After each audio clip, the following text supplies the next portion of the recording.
Mis más cordiales saludos, estimados alumnos, queridos padres de familia y público en general. Mi nombre es Lisbeth Colán, soy profesora de filosofía y el día de hoy estamos en el tema número 8, vamos a abordar ya la parte un poco más histórica de este curso. No vamos a abordar el periodo antropológico, que es el tema de hoy, sin antes hablar un poquito sobre el periodo cosmológico. Te voy a contar un poquito de lo que ya has visto en las clases anteriores. Cuando nosotros hablábamos del inicio de la filosofía, nos remitíamos a una pregunta fundamental. Esta pregunta era, ¿cuál es el principio que rige todo lo existente? Cuando hablamos de cuál es el principio que rige todo lo existente, estamos haciendo una pregunta que va a remitir a los filósofos a la naturaleza. Y como los va a remitir a la naturaleza, vamos a tener diferentes respuestas como el agua, el aire, o tal vez los 4 elementos, agua, fuego, tierra, aire, o en algunos casos van a ser figuras un poco más abstractas, las que van a responder a la pregunta ontológica primigenia. Sin embargo, cuando hablamos de periodo antropológico, como su mismo nombre lo dice, vemos que hay un giro, una vuelta ya no a la naturaleza, sino más bien al hombre. Pero ¿cómo se da ese tránsito? Tiene que ver mucho con el contexto histórico, en el que va a aparecer la reflexión filosófica del siglo V, al que denominamos siglo de oro en el caso de la historia. Bien, no nos perdamos entonces esta interesante historia de la filosofía que vamos a abordar el día de hoy, específicamente el periodo antropológico. Recordar que lo anterior va a ser afianzado en cada una de sus respectivas clases, así que no te preocupes. ¿Cómo pasamos entonces de la reflexión sobre la naturaleza a la reflexión sobre el hombre? Por el contexto, la coyuntura en el que se van a encontrar los pensadores. Si nosotros tenemos que hablar del periodo antropológico, hablamos de un periodo en donde Grecia se va a encontrar en un lugar bastante privilegiado en todo aspecto. Sobre todo una parte de Grecia, una de sus polis más representativas. Estoy hablando de Atenas. Atenas se encuentra en el máximo grado de expansión y de expresión en cuanto a la parte cultural, en cuanto a la parte militar y en todos los aspectos en general. Esto va a ser propicioso, en cierto sentido, porque va a ser de Atenas una de las primeras polis. Pero por otro lado también va a desencadenar cierta envidia por parte de otras polis como Esparta.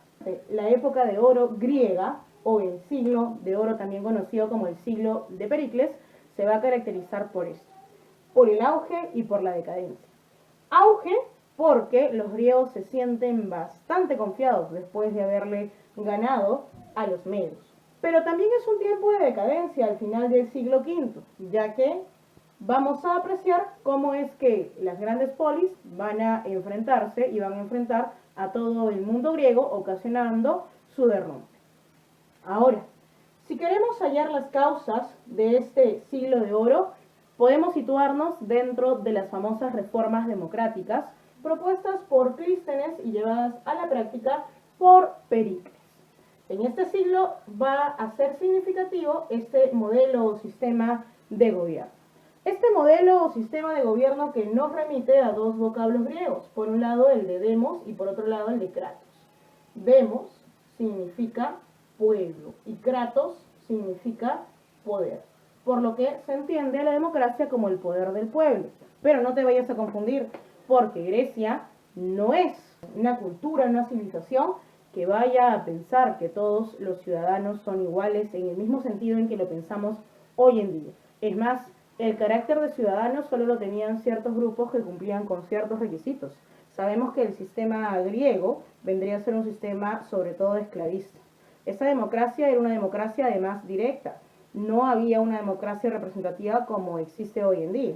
Hoy en día nosotros elegimos a representantes y por medio de ellos se van a ejercer los derechos y demás. No, esta democracia es diferente. Recordar que las polis también eran grupos pequeños. De todas maneras, la democracia va a hacer que un grupo de la población más grande pueda acceder al ejercicio de la política. Es algo básico dentro de Grecia, el ejercicio de la política o el hombre político. ¿Ok? Entonces, chicos, vamos a tener que las consecuencias de esta democracia a la que hemos aludido van a verse dentro del nacimiento de cuestiones como la tragedia, la comedia, en el ámbito un poco más académico e intelectual. La tragedia y la comedia, que van a representar también la vida de los ciudadanos griegos, en la tragedia expresando el sufrimiento humano y en la comedia riéndonos de también situaciones, ¿no?, que parecen peculiares. Tragedia y comedia surgen en un contexto de auge y de decadencia, y eso no es ninguna casualidad. Sigamos. Y lo que va a ocasionar también todo lo que he mencionado este siglo de oro es el predominio, como lo dije, ateniense en todos los aspectos. Predominio que posteriormente, también lo mencioné, va a ocasionar la envidia y por consiguiente la pelea, la pugna entre dos bloques, Esparta y Atenas. Pero fuera del aspecto un poco más histórico, nos interesa saber cómo es que esto influye dentro de la parte filosófica. Influye significativamente, porque como te lo dije, antes del siglo V, siglo VI, siglo VII, la filosofía se había ocupado de la naturaleza, pero ahora le interesa el hombre. ¿Qué hace que se cambie desde la naturaleza hacia el hombre? Pues bien, el contexto en el que se encuentra. En ese contexto, Grecia estaba en su máximo esplendor. Entonces, ¿por qué no interesarse sobre la forma, o mejor dicho, organización que debían de tener los griegos, que estaban pasando por una buena racha? De esa manera vamos a tener que el contexto va a propiciar el que los filósofos den el famoso giro antropológico, que dejen de lado el estudio de la naturaleza como lo habían hecho personajes como Empédocles, como Tales de Mileto, por ahí también Anaximandro, ¿no?, Anaxímenes, y pasen a cuestiones un poco más vinculadas a los asuntos humanos. En el caso del giro antropológico, vamos a tener que esto va a aperturar nuevos debates. Sí, en el periodo anterior, que es el periodo presocrático, mal llamado presocrático, también conocido como cosmológico, lo más importante es la naturaleza y por ende los debates ontológicos y nociológicos. En este siglo, los debates más importantes giran en torno a las disciplinas que son la ética y la política. Que claro, la ética y la política son dos dimensiones infaltables dentro de la vida humana. Bien, en segundo lugar vamos a tener que dentro del impacto filosófico tenemos la apertura que se va a propiciar gracias a esta democracia. Esa apertura va a generar que las personas ya no se queden calladas frente al sistema de creencias que tiene Grecia. Dentro de las respectivas polis van a aparecer los famosos sofistas. Estos sofistas son ciudadanos que dentro de la segunda generación, claro, que son un poco más avesados, un poco más críticos, un poco más escépticos en cuanto a todo lo que se les dice, van a cuestionar incluso la base de lo que vendría a ser la cultura griega misma, es decir, el sistema de creencias. Muchos van a poner en tela de juicio el sistema de creencias griega. Van a criticar cuestiones vinculadas a la religión, cuestiones vinculadas a también la teoría del conocimiento, pero lo más importante es que van a dejar dentro del ámbito filosófico esta duda, que es tan significativa para no aceptar o dar por hecho o totalmente concluido algún asunto que se deba debatir. Bien pequeños, hasta aquí lo referente a lo que vendría a ser el contexto histórico. Luego de haber visto la primera parte concerniente al contexto histórico en el que se va a enmarcar la reflexión del periodo antropológico-filosófico que coincide con el siglo de oro dentro de la historia, pasemos a ver lo que nos interesa, entrar de lleno al debate filosófico, para entender qué es lo que más o menos se discutía por aquel entonces. De esta manera, en la segunda parte vamos a abordar lo referente al debate filosófico de la época. Estamos hablando del siglo V. Dentro de este debate filosófico, la pregunta fundamental es ¿cómo ser virtuoso? Son dos posturas contrapuestas que vamos a analizar dentro de esta parte. Pasemos entonces a hablar sobre Sócrates. Recordar, Sócrates es el maestro de Platón. Platón va a estar fuertemente influenciado por sus enseñanzas. Lo que le interesa a Sócrates es que tú te des cuenta por ti mismo de cómo alcanzar la virtud. El conocerte a ti mismo implica el recuerdo, la reminiscencia. Bajo la perspectiva de Sócrates, aunque no está tan claro, va a ser más claro en Platón, el alma tiene una función de conocimiento y esta alma, al parecer, ha estado pues en un mundo ideal. ese mundo de las ideas del que hablábamos en Platón. Con Platón la cosa es más clara. En Platón el alma ha estado en el mundo de las ideas y ha podido contemplar las formas puras, las ideas puras que articulan absolutamente todo. En el caso de Sócrates, el conocimiento de sí mismo entonces nos lleva al conocimiento de estas formas puras, claro, porque si es que yo busco en mi interior responder a la pregunta de cómo ser virtuosos, voy a llegar pues al conocimiento de las ideas como el bien, como la justicia, que en todo caso serían aquellas que me van a hacer actuar bien.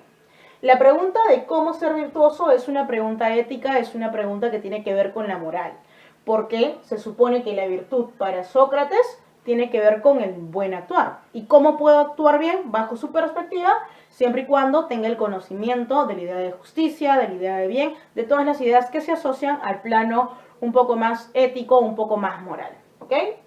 En el caso de Sócrates, esta idea de conócete a ti mismo va de la mano también con la idea que se tiene de que no se puede enseñar a ser virtuoso.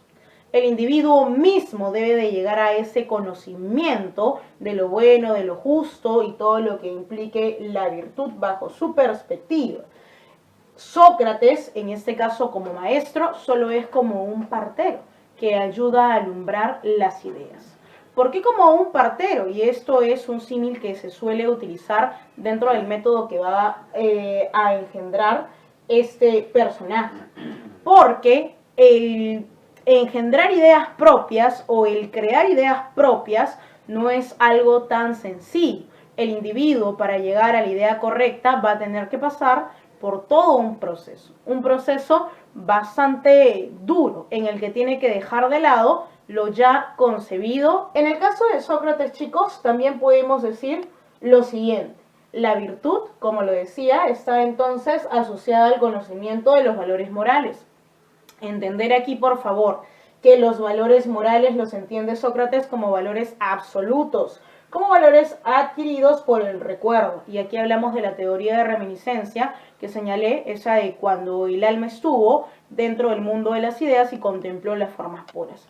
Con un ejemplo un poco más gráfico, si tú le preguntas a Sócrates por qué alguien es bueno, Sócrates te va a decir que esa persona es buena, no porque se le haya enseñado a ser bueno, porque se le haya dado ciertas pautas para hacer lo correcto o incorrecto, sino que es bueno porque ha llegado al conocimiento pleno de la idea de bondad. Y esta idea de lo bueno así universalmente solo puede ser adquirida con un análisis riguroso, pero hacia adentro, o sea, introspectivo. Si una persona es buena, te diría Sócrates, es porque participa de la idea de bondad. Es porque esta persona ha llegado a conocer esa idea de verdad. De ahí a que la ética de Sócrates y de Platón también sea conocida como una ética intelectualista. Depende del grado de conocimiento que tenga la persona de las ideas antes señaladas, como lo bueno, lo justo, etc. Esta ética intelectualista tiene consecuencias prácticas y la consecuencia práctica que va a tener el hecho de conocer más o menos estas ideas que tienen que ver con lo ético, con lo moral, va a hacer que tú te encuentres en un lugar inferior o en un lugar superior dentro de la sociedad. ¿Quiénes son los que llegarían a tener un conocimiento absoluto de estas ideas que nos hacen virtuosos? Obvio, los filósofos bajo su perspectiva.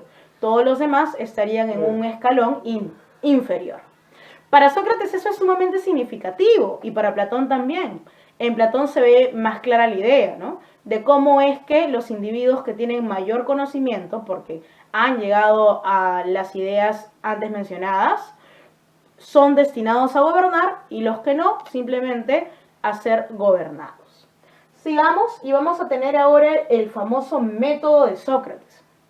Este método es conocido como el método socrático. Algunos le llaman método mayéutico, aunque la mayéutica solo es una parte de todo el método. El término más adecuado para denominarlo es el método dialéctico. ¿Por qué el método dialéctico? Imagínate, si se trata de alcanzar la virtud a través del autoconocimiento y el maestro es como un guía, entonces todo va a ser a través de ¿qué? Del diálogo. Entonces, dentro de este método dialéctico del diálogo vamos a tener algunas fases bastante claras. En primer lugar, podríamos tener la fase de la ironía. Sócrates pregunta sobre qué es la justicia, por ejemplo. le dice a Trasímaco, le dice a Calicles, ¿no? ¿Qué es la justicia? Y Sócrates sabe muy bien que el interlocutor no va a contestar de una manera adecuada, porque no ha alcanzado el conocimiento de la idea pura. Por lo tanto, es irónico o irónica la pregunta que ejecuta en primera instancia. En primera instancia, lo que va a llevar a cabo también es una refutación a lo que el individuo creía saber, pero en realidad no sabía. Claro, la ética de Sócrates también tiene que ver mucho con este juego de la ignorancia y del conocimiento. Los seres humanos para Sócrates ocupamos un lugar intermedio, sobre todo los filósofos. Estamos siempre entre lo que vendría a ser la sabiduría y entre lo que vendría a ser la ignorancia. Por eso nuestra actividad nunca termina. Siempre nos sentimos insatisfechos. El segundo momento es la catarsis, en donde el individuo a través de este diálogo va a llegar a la conclusión de que aquello que conocía sobre la justicia, sobre el bien, estaba equivocado. Por lo que al final él mismo, aunque bueno, Sócrates ha ayudado un montón y en realidad al final se dice de la justicia y del bien lo que Sócrates cree. Claro, todo eso tiene, digamos, que un encubrimiento. Entonces, al final, lo que va a hacer Calicles es dar a luz la idea correcta. Y esta idea correcta vendría a ser para Sócrates el conocimiento, en realidad, de la idea que está detrás. O sea, la idea suprema, la idea absoluta. Es una perspectiva algo rígida en el sentido de que si desconoces sobre cómo consigue el bien, la justicia, ¿no? En este caso Sócrates, entonces no podrías llegar a ser virtuoso en el plano concreto, en el plano práctico. Por otro lado tenemos a los famosos sofistas. Sofista viene del término sofos, que significa sabio. Pero a pesar de provenir etimológicamente de una palabra que tiene una connotación positiva, estos sofistas van a ser mal vistos. En primer lugar, porque van contra la educación clásica, en donde no había cobro, por lo que los maestros impartían. En el caso de los sofistas, ellos quieren ser virtuoso, entonces dime cuánto hay. Pero no solo por eso, sino porque la idea de virtud que van a manejar es totalmente diferente a la tradicional. Sócrates, por ejemplo, la virtud la asocia con lo que vendría a ser la parte del actuar bien, ¿no? El conocimiento en este caso de lo bueno, de lo justo y de los valores morales en general. En cambio, para los sofistas es diferente. La cuestión de ser virtuoso tiene que ver con el buen hablar. El que habla bien, el que sabe discutir, el que sabe argumentar, ese sería el virtuoso. Una posición totalmente contrapuesta a la vista con Sócrates. En el caso de los sofistas hay una frase bastante conocida que fue esbozada por Protágoras, uno de los más grandes representantes de la primera generación de estos sabios de la antigüedad. En este caso dice, el hombre es la medida de todas las cosas. Cuando Protágoras dice el hombre es la medida de todas las cosas, a lo que se está refiriendo es, contrapuesto a Sócrates, que no hay nada absoluto, no hay nada fijo, ni siquiera los valores de los que había hablado Sócrates. Todo es relativo a una perspectiva, ya sea individual o ya sea colectiva. En el plano nociológico del conocimiento, ellos abandonan la búsqueda de verdades absolutas. Piensan que no hay nada que se pueda establecer de una manera definitiva. Todo depende del cristal con que vean la realidad. El ejemplo más específico lo podemos tener aquí arriba, donde vemos a dos personas que están viendo una misma imagen. Esta imagen, si es que la vemos desde el lado derecho, se ve como un 6, pero si es que la vemos del lado izquierdo, la vemos como un 9. 6, 9, ¿qué podría decir tener la verdad sobre aquello que percibe? Ninguno de los dos, bajo la perspectiva del sofista, porque todo es relativo, en este caso a los individuos. Pero no solo a los individuos, sino también a los grupos o culturas. En el caso de los sofistas vemos a un grupo de pensadores un poco más peligrosos, porque si todo es relativo, también lo que está como soporte o fundamento de la cultura es relativo. Es decir, se pueden cuestionar las costumbres, las tradiciones y todo el sistema de creencias, en este caso griego. Son peligrosos porque encienden la duda dentro de Grecia y empiezan los cuestionamientos a la base o fundamento que permitía la convivencia. Claro que ellos no son causantes de toda la decadencia en Grecia. Ya Grecia estaba un poco deformada porque el sistema democrático se había degenerado demasiado. Es más, en este caso Pericles compra votos para que siguieran votando por él.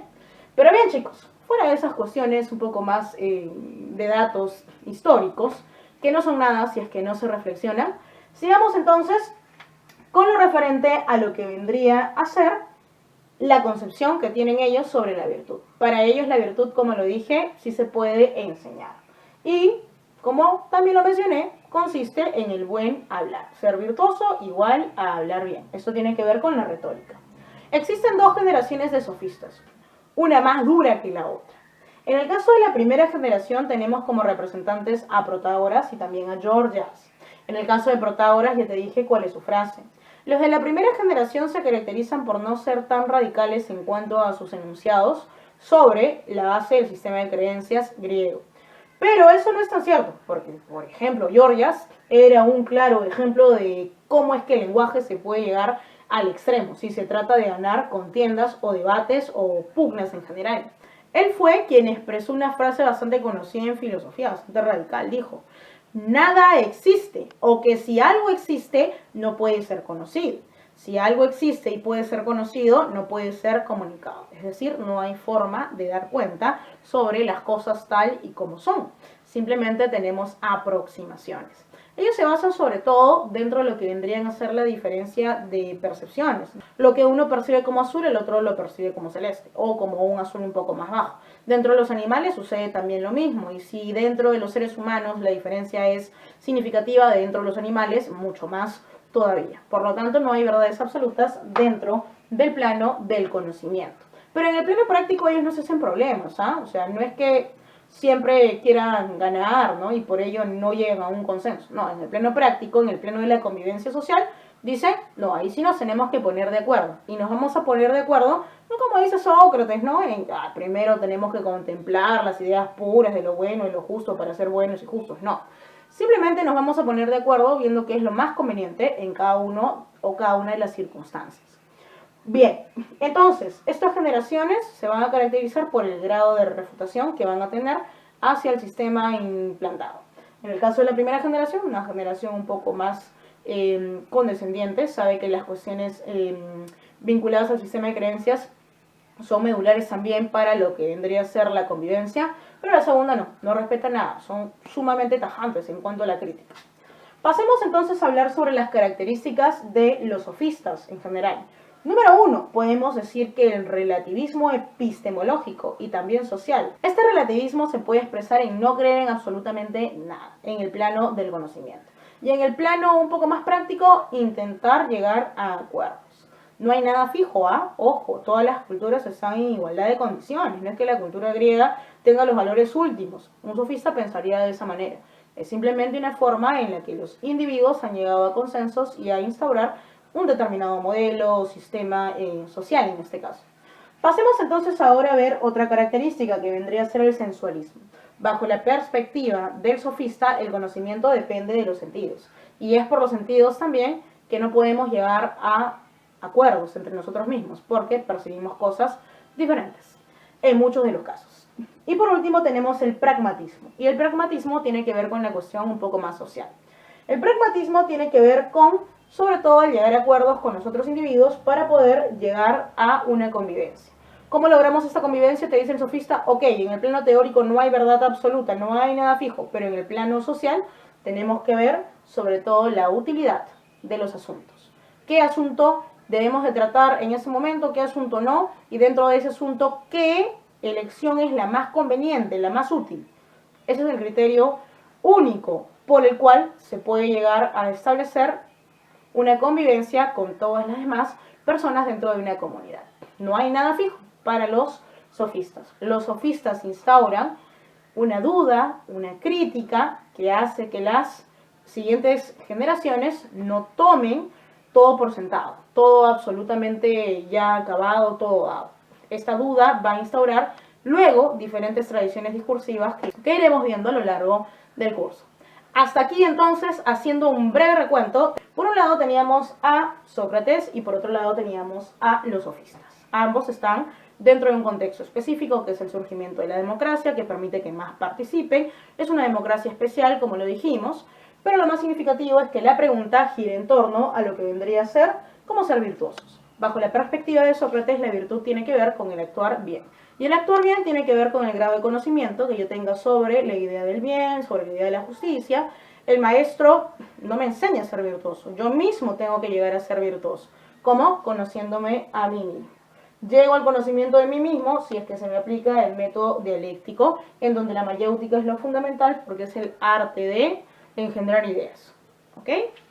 Sigamos. Y en el caso de los sofistas teníamos que su frase era el hombre es la medida de todas las cosas. Instauraban lo que vendría a ser un relativismo en el plano tanto social como en el plano nociológico. En el plano social, recordar que el último criterio es la utilidad, lo conveniente para los individuos. No hay nada absoluto, todo es criticable. Habían 2 generaciones de sofistas. Y bien, eso ha sido todo por hoy. Pero antes de terminar, no te olvides que tienes 10 preguntas que desarrollar. 5 de lema y 5 preguntas de admisión, referentes a este tema, que es el periodo antropológico. Ha sido un gusto. Hasta la próxima. Cuídate un montón.